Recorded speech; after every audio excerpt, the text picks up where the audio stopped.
Aatrox. The Darkin Blade. Whether mistaken for a demon or god, many tales have been told of the Darkin Blade. But few know his real name, or the story of his fall.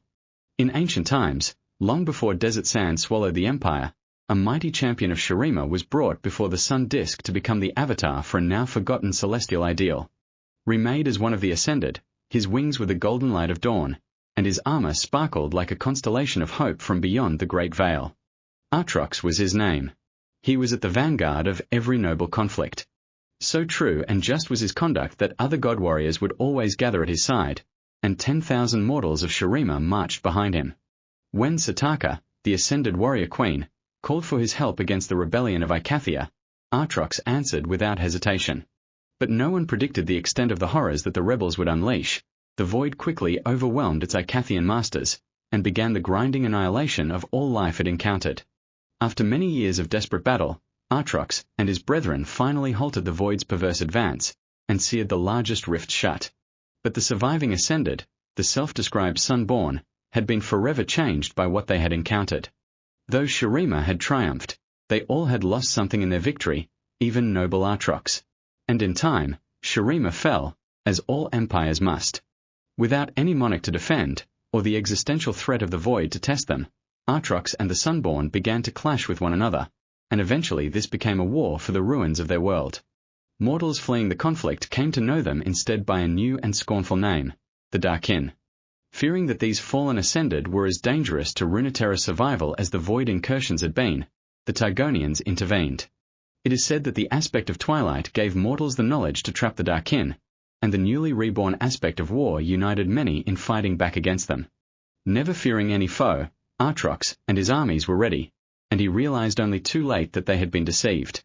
A force greater than 1,000 dead suns pulled him inside the sword he had carried into battle countless times, and forever bound his immortal essence to it. The weapon was a prison, sealing his consciousness in suffocating, eternal darkness, robbing him even of the ability to die. For centuries, he strained against this hellish confinement, until some nameless mortal was foolish enough to try and wield the blade once more. Aatrox seized upon this opportunity, forcing his will and an imitation of his original form onto his bearer, though the process quickly drained all life from the new body. In the years that followed, Aatrox groomed many more hosts, men and women of exceptional vitality or fortitude.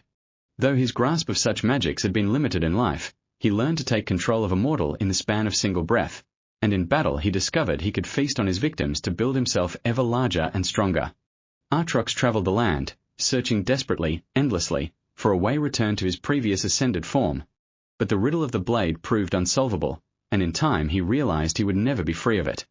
The flesh he stole and crudely shaped began to feel like a mockery of his former glory, a cage only slightly larger than the sword. Despair and loathing grew in his heart. The heavenly powers that Aatrox had once embodied had been wiped from the world, and all memory. Raging against this injustice, he arrived at a solution that could only be born of a prisoner's desperation. If he could not destroy the blade or free himself, then he would embrace oblivion instead. Now, Aatrox marches toward this merciless goal, bringing war and death wherever he goes. He clings to a blind hope. If he can drive all of creation into a final, apocalyptic battle, where everything else is destroyed, then maybe he and the blade will also cease to exist.